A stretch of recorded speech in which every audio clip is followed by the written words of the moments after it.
So doctor గారు అట్లాగే ఇప్పుడు మనం యూరిన్ మన ఆరోగ్యాన్ని ఎలా అయితే తెలియజేస్తుందో చెప్పారు. అలాగే చాలా మందికేంటంటే యూరిన్ పాస్ చేసేటప్పుడు నొరగొస్తుందని అంటుంటారు.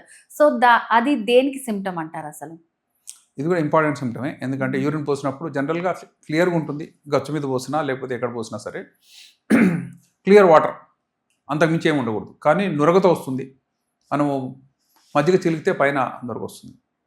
అలాంటి నురగ యూరిన్‌లో రాకూడదు. వచ్చిందంటే దానికి కారణాలు కొన్ని ఉన్నాయి. స్పెసిఫిక్గా ప్రోటీన్ లాస్ అయ్యే వాళ్ళలో రాతి యూరిన్ వస్తుంది, నురగతో వస్తుంది. పోసినప్పుడల్లా అలాగే వస్తుంది. ఎప్పుడో ఒకసారి వస్తే రావచ్చండి. మనం కూడా రకరకాల ఫుడ్స్ తింటాం, పార్టీకి వెళ్తుంటాం. అలా కాకుండా పర్సిస్టెంట్గా ప్రతిసారి కూడా నురగతో వస్తుందంటే అతని యూరిన్లో ప్రోటీన్స్ ఇంత పోతే చెక్ చేయాల్సిన అవసరం ఉంటుంది. మామూలు ఒకసారి శాంపుల్ చూస్తే అందులో మనకు యూరిన్ ప్రోటీన్ 1+ లేదా 2+ లేదా 4+, అంటే గ్రేడ్ని బట్టి. మైల్డ్ ఉంటే సింగిల్+ అంటాం, కొద్దిగా మీడియంగా ఉంటే 2+, 4+ పడ్డదంటే చాలా ఎక్కువ ప్రోటీన్స్ పోతున్నాయి అని అర్థం. అలాంటప్పుడు మేము చేసేది ఏంటంటే 24 గంటల యూరిన్ కలెక్ట్ చేసి దాంట్లో ఎంత ప్రోటీన్ పోతుందని చూస్తాం. నార్మల్ పర్సన్కి ఒక 150 మిలీగ్రామ్ వరకు పోవచ్చు. కానీ అది కనుక 500 మిలీగ్రామ్స్, 1000 మిలీగ్రామ్స్ అంతకు మించి పోతుందంటే ఆ ప్రోటీన్ వల్లనే లోపల చర్నింగ్ యాక్షన్ వల్ల ఫ్రాత్ తయారవుతుంది. సో అది early sign of kidney dysfunction. Kidney పని చేయలేకపోతుందని. కిడ్నీ పని ఏంటి? ఫిల్టర్ చేయాలి, మురికి పదార్థాలు బయటకు పంపించాలి, అందులోంచి మళ్ళీ అవసరమైతే రీఅబ్జార్బ్ చేసుకోగలగాలి, ఎలక్ట్రోలైట్స్ కానీ వాటర్ కానీ.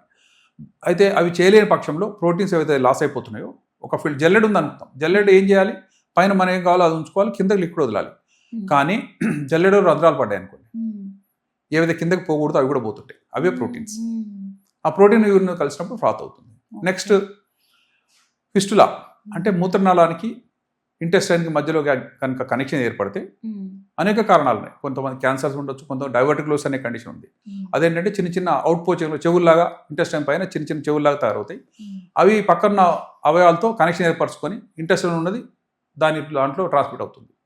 సో ఉదాహరణకు పెద్ద పేగు ఉంది, పెద్ద పేగు ద్వారా మలం ఉంటుంది.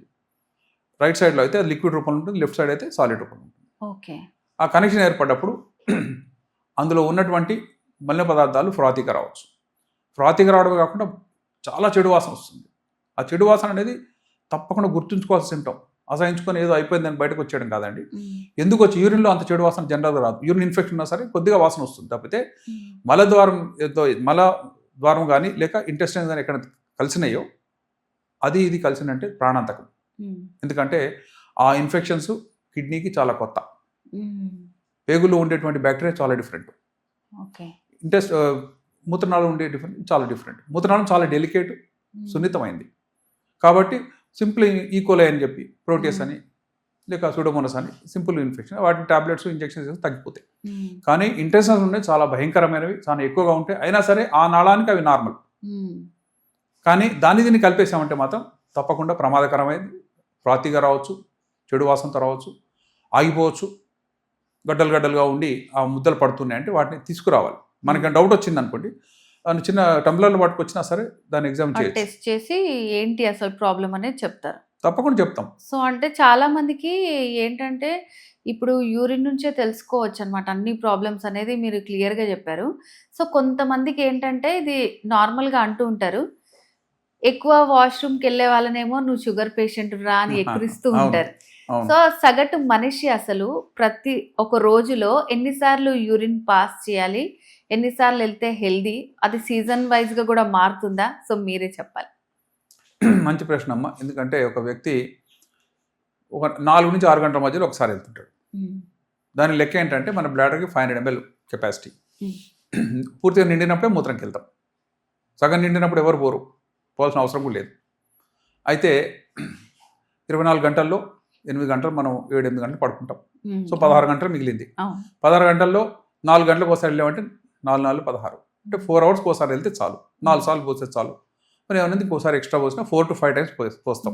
పోసినప్పుడల్లా ఫుల్గా ఉన్న బ్లాడర్లోంచి కంప్లీట్గా ఎంప్టీ చేస్తాం. ఇది నార్మల్. అంతకంటే ఎక్కువ పోస్తున్నారు అనుకోండి, దాని అర్థం బాగా యూరిన్ వచ్చేసిందని కాదు. ఉన్న మూత్రాన్ని ఒకసారిగా ఖాళీ చేయలేక సగం ఇప్పుడు, ఒక గంటకి మళ్ళీ ఇంకో సగం, ఒక గంటకి మళ్ళీ ఇంకో సగం, అలా దాన్ని ఫ్రీక్వెన్సీ అంటారు. అది డే టైంలో కొంతమందికి కావచ్చు, నైట్ టైంలో కూడా కావచ్చు. నైట్ టైంలో పదే లేస్తున్న యంగ్స్టర్ అనుకుందాం, 40 సంవత్సరాల లోపు వాళ్ళు, స్త్రీలైనా పురుషులైనా సరే, డే టైంలో నైట్లో కనుక ఎక్కువ సార్లు మూత్రం పోస్తుంటే వాళ్ళలో కిడ్నీ కాన్సన్ట్రేటింగ్ ఎబిలిటీ, అంటే కిడ్నీ ఎంత యూరిన్ ఉంచాలి, ఎంత అంత వాటర్ మనం వెనక్కి తీసుకోవాలనేది దానికి లెక్క ఉంటుంది. ఉదాహరణకు మనం 3 లీటర్ తాగితే సరిపోద్ది వాటర్ పర్ డే అనుకుందాం. మనం 8 లీటర్ తాగేసాం. తాగినప్పుడు దానికి అర్థమవుతుందండి, ఈ 5 లీటర్ ఎక్స్ట్రా ఉంటే మనిషి ఉబ్బిపోతాడు, ఫేస్ వాపు వస్తుంది, కాళ్ళు వాపు వస్తాయి, పొట్ట ఉబ్బిపోతుంది, బ్రెయిన్లో వాపు వచ్చిందంటే మనిషిని గుర్తుపట్టలేము, తర్వాత ఫిట్స్ రావచ్చు, కోమాలకి వెళ్ళొచ్చు. లంగ్స్లో వాటర్ నిండితే గాలి ఎక్స్చేంజ్ కాదు, ఆక్సిజన్ ఎక్స్చేంజ్ కాక చుట్టుపక్కల ఆక్సిజన్ బాగున్నా సరే అతను గంతులేస్తూ ఎగబిలుస్తుంటాడు. అలా అని చెప్పి దాన్ని ఎయిర్ హంగర్ అంటారు, లేక డిస్నీ అంటారు మెడికల్. సో ఇవన్నీ ఎందుకైనా అంటే వాటర్ ఎక్కువగా ఉండడం వల్ల.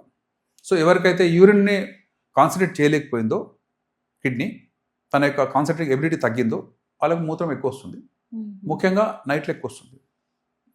తర్వాత మెల్లమెల్లగా డే టైంలో కూడా పోతూ ఉంటాం. మనం కొంతమంది గమనిస్తే ఆఫీస్ వర్క్లో గంటకి ఎవరు వెళ్ళిపోతారు అనుకో, అందరూ తలెత్తి చూస్తే ఏంటి చేస్తున్నాడు ఇక్కడ, ఇన్నిసార్లు ఎందుకు వెళ్తున్నాడు, ఏమైనా ప్రాబ్లమా అని అడుగుతాం, తెలిసినట్లయితే పరిచయం ఉంటే. లేని పక్షంలో మనసులో అనుకుంటాం ఇన్నిసార్లు ఎందుకు వెళ్తున్నాడో ఏంటో ప్రాబ్లం అనుకుంటాం.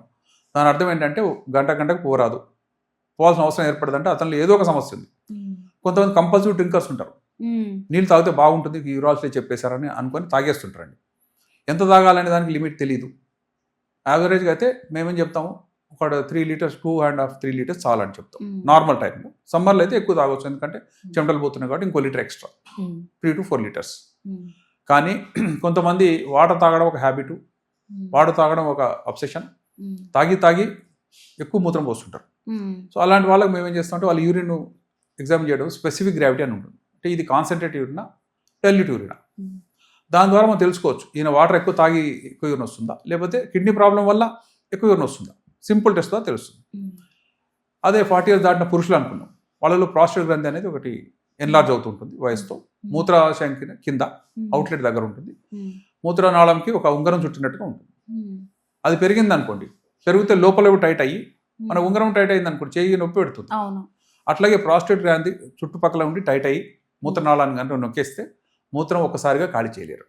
500 ml ఉంది, ప్రాస్టేట్ గ్రంథి అడ్డుపడుతుంది, టైట్ చేస్తుంది అనుకోండి చుట్టుపక్కల నుంచి. అలాంటప్పుడు ఒక 200 ml పోసేటప్పటికి అలసిపోతారు ఆయన, ఎందుకంటే ఈ passing urine against resistance. Prostate ఉండగా దానిలోంచి ఒత్తిడితో పోయాలి, మనిషి అలసిపోతాడు. చాలే ఇప్పటికైతే రిలీఫ్ వచ్చేది, బయటకు వస్తాడు. వచ్చిన మళ్ళీ అరగంటకు గంటకు మళ్ళీ అదే అర్జు స్టార్ట్ అవుతుంది, కొంత యూరిన్ కొత్తగా కూడా తయారై ఉండొచ్చు. సో ఉన్న 500 ml ప్రతిసారి 200 ml పోసుకుంటూ నేను చాలా పోసా అనుకుంటూ అనేక సార్లు వాష్రూమ్కి వెళ్తూ చివరికి మిగిలిపోయిన యూరిన్ వల్ల ఇన్ఫెక్షన్స్ అవుతుంటాయి. పోసిన ప్రతిసారి అనుమానం ఉంటుంది, నేను ఇంకా పోయలేదేమో, ఇంకా చాలా ఉందేమో, ఎందుకో పోయలేకపోతున్నా, చిన్నప్పుడు బాగా పోసేవాడిని, అంత దూరం పోసేవాడిని, ఇప్పుడైతే పోయలేకపోతున్నాను. That is also early prostate symptom. Nocturnal frequency పడుకున్నప్పుడే వస్తుంది. డే టైంలో ఎక్కువసార్లు పోసినా ఆయన గుర్తించకపోవచ్చు, కానీ నైట్లో ఏమైతే ఎన్నిసార్లు లేవాలి నైట్లో అనేది కూడా ఒక క్వశ్చన్. సో అంటే నైట్లో నార్మల్గా అయితే మీరు నిద్రపోతాం కాబట్టి 1-2 సార్లు అని చెప్పారు, అంతకంటే ఎక్కువ వెళ్తే వాళ్ళకి ప్రాబ్లం ఉన్నట్టే అనుకోవచ్చు అంటారా? సో అసలు ఈ ప్రాబ్లం ఎందుకు వస్తుంది అంటారు? జనరల్గా పడుకుంటే లేవాల్సిన అవసరం లేదమ్మా, మెజారిటీ. ఒకసారి పడుకున్నాం అనుకోండి, 11కో 10కో 12కో పడుకుంటాం, 6-7 hours అందరం పడుకుంటాం. కొంతమంది ఎక్కువ పడుకున్నా తప్పేం లేదు, వాళ్ళ ఇష్టం. కానీ పడుకుంటే మళ్ళీ ఉదయం లేచి మూత్రం పోసే వరకు కూడా అతనికి నిద్ర మెలకు రాకూడదు. వచ్చిందనుకోండి ప్రాబ్లం, ఎందుకంటే ఆ 6 hours 7 hours ఎంత యూరిన్ నిండుతుంది అంటే 500 ml నిండుతుంది. 500 ml నిండితే దాన్ని కాపాడుకొని అటు పెట్టుకునేటువంటి కెపాసిటీ బ్లాడర్కి ఉంది, అంతే కదండి. 500 ml కెపాసిటీ ఉంది, నైట్ అంతా వెళ్తే 500 ml వచ్చింది. మధ్యలో ఎందుకు లేవాలి, ఉదయం లేచి చూసుకోవచ్చు. కానీ మధ్యలో పోస్తారంటే మాత్రం ఐదర్ బ్లాడర్ చిన్నదైందా, బ్లాడర్లో ఇన్ఫెక్షన్ అయిందా, ప్రాస్టేట్ గడ్డ అడ్డుపడుతుందా, యూరినరీ కాన్సన్ట్రేటింగ్ ఎబిలిటీ తగ్గి కిడ్నీ ఫంక్షన్ సరిగా లేదా, ఇవన్నీ విషయాలు తెలుసుకునే అవకాశం అయితే ఉంటుంది. కాబట్టి పదే లేస్తున్న వాడిని ఈ needs investigation. I'm not saying there is a major disease, కానీ ఇన్వెస్టిగేట్ చేయాలి. ఎక్కువగా వాటర్ తాగే వాళ్ళని కూడా తాగవద్దని చెప్తాం. మీరందరూ అనుకోవచ్చు బాగా వాటర్ తాగితే కిడ్నీస్ బాగా వాష్ అవుట్ అవుతాయి.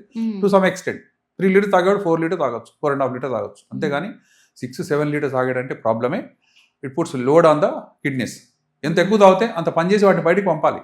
ఎందుకు అనవసర ప్రయాస, ఆ వ్యక్తి తాగడమే కష్టం, తాగితే బయటకు పంపడం కిడ్నీకి ప్రాబ్లమే. కిడ్నీ కనుక సరిగా పనిచేయలేదు అనుకోండి, అలాంటి వాళ్ళకి వాటర్ తగ్గించమని చెప్తున్నాం. ఎందుకంటే మీరు తాగిన ప్రతిదీ కూడా కిడ్నీ బయటకు అదనంగా తీసుకుంటే కిడ్నీ బయటకు పంపాలి, ముందే దానికి ఫంక్షన్ సరిగా లేదు. ఇప్పుడు తాగారనుకోండి మీ లైఫే రిస్క్లో ఉంటుంది.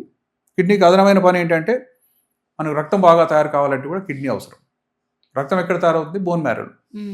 బోన్ మ్యారోలో తయారైనా కిడ్నీ నుంచి ఒక ఫ్యాక్టర్ వస్తుంది, రీనల్ ఎరిథ్రోపాటిక్ ఫ్యాక్టర్ అని ఉంటుంది. అది వచ్చి బోన్ మ్యారో పనిచేస్తే అప్పుడు మన రక్తం బాగా తయారవుతుంది.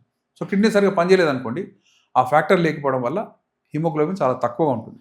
నార్మల్గా స్త్రీలకైతే 13 గ్రాములు ఉంటుంది, పురుషులకైతే 14-15 గ్రాములు % ఉంటుంది. కానీ కిడ్నీ పని చేయకపోతే మాత్రం అది 5 గ్రాములు, 6 గ్రాములు, 3 గ్రాములు అపాయకరమైన కండిషన్. ఇవన్నీ కూడా ఎందుకంటే కిడ్నీ పని చేయకపోతే మనిషి పాలిపోయినట్టు ఉంటాడు, పేల్గా ఉంటాడు. అది ఫెయిర్నెస్ కాదు.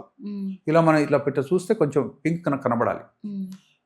పింక్ కనబడిందే కనీసం 8-10 అన్న ఉందనుకుంటాం. అలా కాకుండా వైటిష్ కనబడ్డది, పేల్గా కనబడ్డది, లైఫ్లెస్గా కనబడ్డది అంటే తప్పకుండా అతనిలో అనిమియా ఉంది. అనిమియా కారణం కిడ్నీయా లేక ఇంకేదన్నా బోన్ మ్యారోలో ప్రాబ్లమా చెక్ చేయాలి.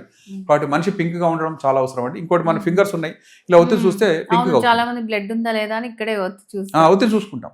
ఈ పింక్నెస్ ఇస్ ఏ హెల్దీ సైన్. అలా కాకుండా ఎంత ఒత్తినా సరే తెల్లగానే ఉందనుకో, వాళ్ళు అనిమియా ఉన్నట్టే. అనిమియా కారణాలు అనేకం, అందులో kidney one of the important things. Kidney function సరిగా లేకపోయినప్పుడల్లా అలాంటి అనిమియా వస్తుంది. 2 గ్రామ్స్ పేషెంట్ కూడా మేము చూసాం, కిడ్నీ ఫెయిల్ అయిన వాళ్ళు 2 గ్రామ్స్ అసలు ఎట్లా బ్రతుకుతున్నాడు అనే భయంతో మేము బాధపడుతున్నాం. మెల్లమెల్లగా వాళ్ళకి బ్లడ్ మొత్తం ఇస్తే వాళ్ళు ఫెయిల్ అయిపోతుంది హార్ట్. అందువల్ల వాళ్ళకి ప్యాక్డ్ సెల్స్ మాత్రం మెల్లగా 100 ml అట్లా ఇచ్చుకుంటూ మెల్లమెల్లగా అది హిమోగ్లోబిన్ 5 గ్రాములు 6 గ్రాములు అవుతాయి తప్ప అతను సేఫ్ కాదు. అది చాలా తక్కువే, కానీ బ్రతికుండాలంటే 6 గ్రాములు అని ఉండాలి నార్మల్గా నడిచి వెళ్ళాలంటే. లేకపోతే 2 గ్రామ్స్ వాళ్ళు ఎక్కడైనా కొలాప్స్ అయ్యి చనిపోవచ్చు. సో అందుకని మేము ఏం చెప్తాం, ప్రెగ్నెంట్ లేడీస్ అయినా ఎవరైనా లేడీస్ అయినా, అమ్మ 10 గ్రాములు ఉండాలమ్మా మినిమం. ఏం చేయాలన్నా సరే, మీరు మీ బిడ్డకు పంచాలన్నా సరే మీ దగ్గర ఉండాలి కదా రిజర్వ్స్. అంతేగా ఇంకో అద్భుతం ఏంటంటే, స్త్రీకి 8 గ్రాములే ఉందనుకోండి, అయినా సరే బిడ్డకు ఫస్ట్ మొత్తం అవసరమైతే ఇచ్చేసి తల్లిలో రక్తహీనత ఉంటుంది తప్పితే బిడ్డకు ఎట్టిపల్లి కొరత లేకుండా చూసేటువంటి సిస్టమ్ మన బాడీలో ఉంది. ఓ అద్భుతంగా గాడ్ డిజైన్ చేశాడు. 15 గ్రామ్స్ ఉన్న స్త్రీ కూడా తన బిడ్డకి ఎంతైతే ఐరన్ పంచుతుందో 5 గ్రామ్స్ ఉన్న స్త్రీ కూడా అంతే పంచుతుంది. అంటే తన నిస్వార్థంగా బిడ్డకు ఫస్ట్ ఇస్తుంది, మిగిలిన దాంతో బతుకుతుంది లేకపోతే లేదు. అలాంటి సిస్టమ్ ఉంది. కాబట్టి అందుకని తల్లికి చెప్తాం, అమ్మ నువ్వు బిడ్డకైతే పంచుతున్నావు కానీ నువ్వు బ్రతుకుంటావు తల్లి, డెలివరీ అయ్యే వరకు మీరు బాగుండాలి. ఒక హిమోగ్లోబినే కాదు, ప్రోటీన్స్ ఉండాలి, ఆమె కండ ఉండాలి. దాని ద్వారానే కదా బిడ్డకు కూడా పంచే అవకాశం ఉంటుంది. కాబట్టి ఇవన్నీ చూస్తుంటే మనిషి యొక్క ఆరోగ్యము తన యొక్క హిమోగ్లోబిన్ లెవెల్స్ ఉంటుంది. హిమోగ్లోబిన్ లెవెల్ కూడా కిడ్నీ పైన ఆధారపడి ఉంటుంది.